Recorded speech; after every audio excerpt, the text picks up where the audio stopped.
G'day and welcome to Crosby Garrett. My name is Craig and this is my ngauge model layout set at the real life location on the Settle and Carlise line just prior to its closure in 1952.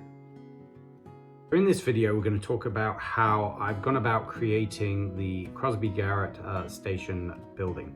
The video is going to be split up into two sections. The first section I'm going to cover off the actual building of the main structure of the building. And then the second part is the roof. Unfortunately, I didn't actually film the construction of the roof. So what I'm probably going to do is go onto Inkscape and talk through my process of building and how I got to this stage. But this is what the model looks like right now. It's ready for printing, and I'm really happy with how it's come out. So yeah, let's jump into the video and see how it got built, and I'll see you in the second section.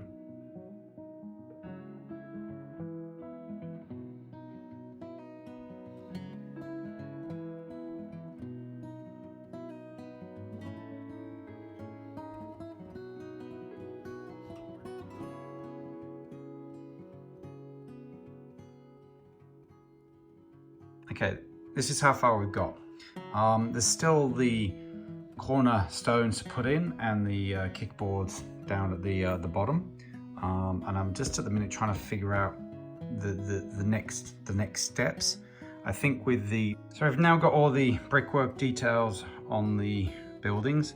The only bits I haven't done is on the main building because I can't get these square and glued up until the front section is done, and I can't do the front section until it's painted. So we're at the stage where I've got to get this painted, and then I can stick it all together, finish off the corners. But before I actually do all that, I'm going to paint it all the base color, base brick color, similar to this, and then all I'll have to do is touch up the bits that don't get spray painted, but that will allow me then to join this up and complete the building. And then we can move on to the next stage. So let's get on with taping this up and painting. Glued down the windows and frames and everything that needs to be painted. These are all going to be white, and these are going to be the red color. I'm also at the same time going to be completing the second waiting room as we do this. So I've added the windows and door frames for that as well. So yeah, let's get on with the painting.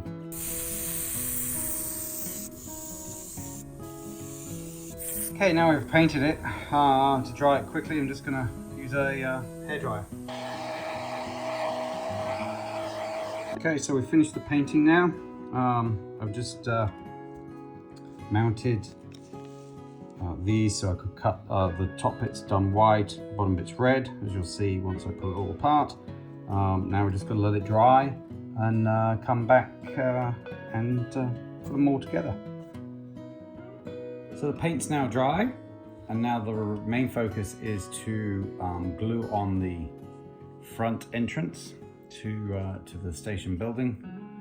Get that on here, and then this all framed up, and then I can join the other buildings onto it and finish off all the brick details.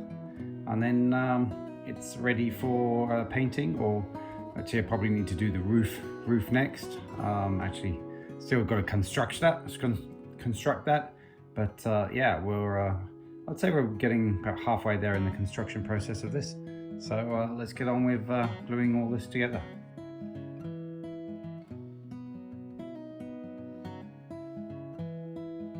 Cheers.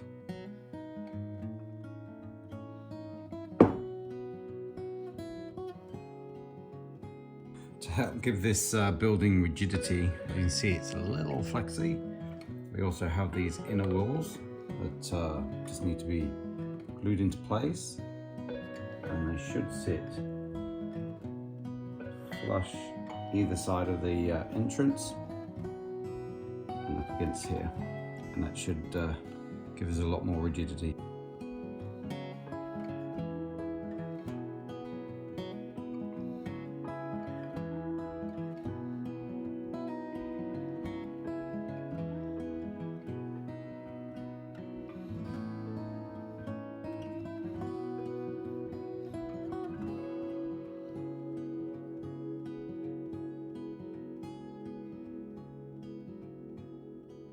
Okay, I hope you found the first part of the video interesting on the basic construction that I went through to build the station building.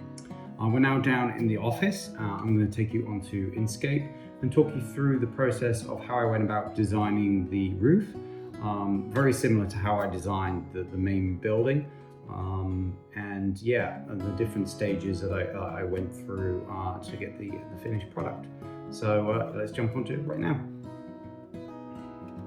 So as you can see here, we've basically got the basic outline of the rooftop. To create anything I found in Inkscape, just using various shapes, you got to get the original size first, and then knowing the fact that I had to build a roof, the roof line, I put the roof line in, and then use the triangles to get the front and back section cutouts. Clearly the cutouts needed to extend around to get the overhang, so I put that in. So it's just slowly but surely piecing it together. Now the original gutters, these were wide, they're like 2 millimeters wide, and I decided as I went through the process I'd actually reduce those further on. And I also added lines and a few other bits and pieces. So this is the first section. On the right here, this is kind of critical and something I've learned about. You need to group everything and keep everything as organized as possible. Now, if you're OCD, that's easy. If it's not in your, if it's not the way you operate, it can be quite hard. Generally, when I first start, I just start chucking things onto the page, and then I go back and I group them. So this is what I would call my first attempt, as you see here.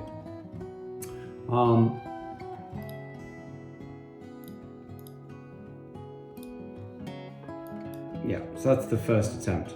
I then moved on to the second attempt, where I got rid of a lot of the triangles, and I was more trying to figure out the finer details. Through every section, what I did is I actually cut it out. So the first attempt, I created the first piece, and then the second piece I did again, and these only had slight adjustments. So the width around the front and back sections weren't correct, so I had to bring those in a little bit to make it a little tighter. It was a bit loose on the actual model. And then from there, I figured I was trying to figure out the actual proper positionings of the valleys, because those need to be accurate due to the fact that they've got the lead going down the centers, as you can see in this photo. So once I've got those all lined up, I then, and I did that by doing the smaller roofs and the big roofs.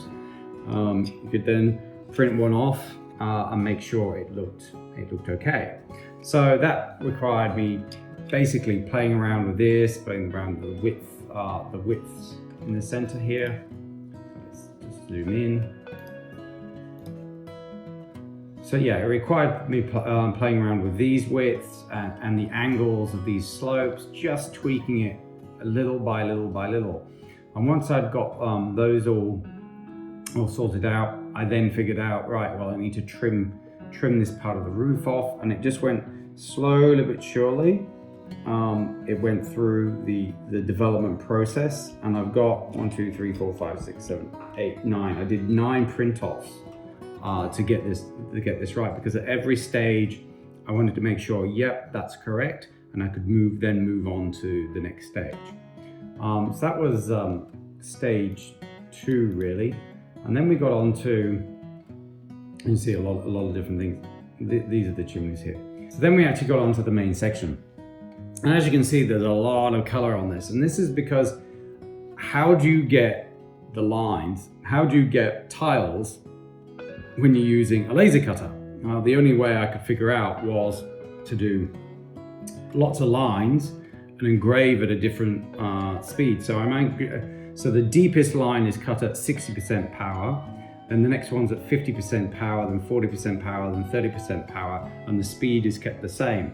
and that's what has given me the tiles. So if I zoom in again, you can really see. Now the measurement of these lines is 0.2 of a mil, which is really tiny. So 2, 4, 6, 8, 10, 12, 14. So they're about 1.4 mil, and then each line gives you that tile. So I didn't want to do the tiles until I had completed the outline design. That's why I went step by step through it, because when you get to the valleys, the lines have to go right up to the edge, and because I didn't want to over engrave in the valleys, because then it potentially could burn through, because you're going to engrave at a certain speed through the valley. So each one of these lines had to be manually adjusted. As you can see, there's some overhang. I haven't done it here, so literally I had to click on and adjust, click and adjust. You get the point. And there are thousands, well, hundreds of lines, and I had to do it this side and this side. The great thing though was, once I'd done, say for this side, I could then just duplicate it and flip it across onto this side, and then just make quick tweaks. The same for the front bottom left corner, and the same for the front right. And I did that. I did all of the tiles once I'd figured out the correct placement for the chimney. So I put the chimneys in where I wanted it to go, where I thought it needed to go, put it on the model, and then on this side it needed to be shuttered in a little bit more, because the outer wall was in a certain position. There's an inner support wall that this needs to be tweaked a little bit more. So that had to be played around with.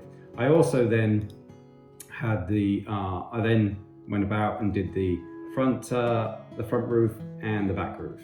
So I did that over a couple of days. I did this one day, this another day, and this was so it's 3 days to just do all those lines. It's quite tiresome, but once you get through it, you get it done. Once I did that, I just basically needed to create a chimney to go on the top. So let's zoom in. Started with the base, took the measurements for the chimney, and that's how I got the width on the actual to be cut out of the roof. And then you've got to step in. So I had to do several versions of the chimney to get this step in correct. And yeah, so the only thing I have left to do with the chimneys is actually add some wrap around the top of them.